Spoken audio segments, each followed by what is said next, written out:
بدی کړي دي ما ته ستا د بچو په وجه زه د خدای په کور کې ناسم چې د طلباو په وجه ما ته دنیا شي خلک اوس په لار کې غږ نه کوي ما سره ذاتي دشمنی نشته دی صرف د طلباو په وجه ما د طلباو سر خبره کړي د هغې په دې وجه زما سره اوس خلاف ته ولاړي د طلباو په وجه ما ته غږ په لار باندې نه کوي دا د دې طلباو په وجه موږ ستاسو بچو نه دا وجودونه قربان کړي دي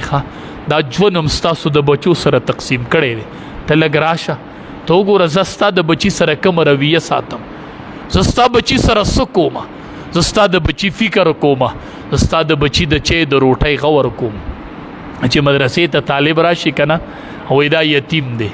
وی مولي صاحب دا یتیم دی زه ورته هم ده ته به دا احساس هم نه ورکوئ چې د پلار نشته ښه زه یې استاز راوغواړم هغې استاز ته هم دا د پیسې شوې دی که پاپړ خوري دی که څه خوري دله به ته د ورځې او چې کله دا پیسې ختمیږي ما ته وایه زه یې استاز ته پیسې جمع کومه او هغه بچي ته هغه پیسې ورکوي انشاءالله دا صرف د مدارسو کردار دی که دی راته بل ځای وخو نوم راله بدل کوي انشاءالله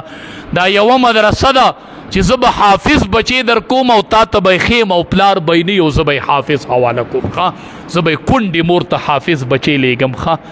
مور ته وایم که خاوند دې نشته نه بدي خو زه به ستا بچی د سیال په سیالی کې برابروم ښه ما ستا د بچي نه د فیس تپوس نه دی کړی ښه ما ستا بچي ته دا نه دي ویلي چې ما له فیس راوړه ستا بچي ته وایم ته سبق وایه وایي جامه همدا به زه کومه چای روټۍ د دې غور به الله کوي خو موږ به په شا باندې ولاړ یو نن علما ستاسو د بچو په شا ولاړ دي او دقه علما دي چې خپل خوب هم ستاسو د بچو دپاره قربان کړی دی بیا درته وایم ښه هوښیار خلق یې ښه سنجیده خلق یې د مدارسو د علماو نه هم دا ژبې لږې راټولې کړئ دا ژبې لږې راونغاړئ دې ستاسو د بچو دپاره ډېر څه کړي دي دا بچي به هم ضایع کوي چېرته ښه دا بچي به هم د استادانو خیري ووایي نو بچي به هم ضایع شي رب العالمین دې د عمل کولو توفیق راکړي کریم الله زموږ د دې ملک حفاظت وکړي ربه کریم الله د علماو حفاظت وکړي الله د مدارسو حفاظت وکړي ربه موږ سره دا بچي د قوم امانت دی ربه ښکلي حافظانې کې الله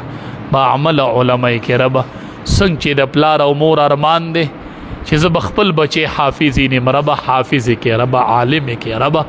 د ټولو مدارسو حفاظت وکړي ربه د علماو حفاظت وکړي ربه زمونږ ملک د علماو وینه ارزانه ده مونږ خو یوه ورځ تاسو ته ګیله ونه کړله مونږ یوه ورځ تاسو ته ګیله ونه کړله چې زما د دې وینې قیمت ولې په دې ملک کې نشته دی زمونږ دا وینه ولې ارزانه ده مونږ خو دا ګیله تاسو نه کوو او تاسو معمولی خبره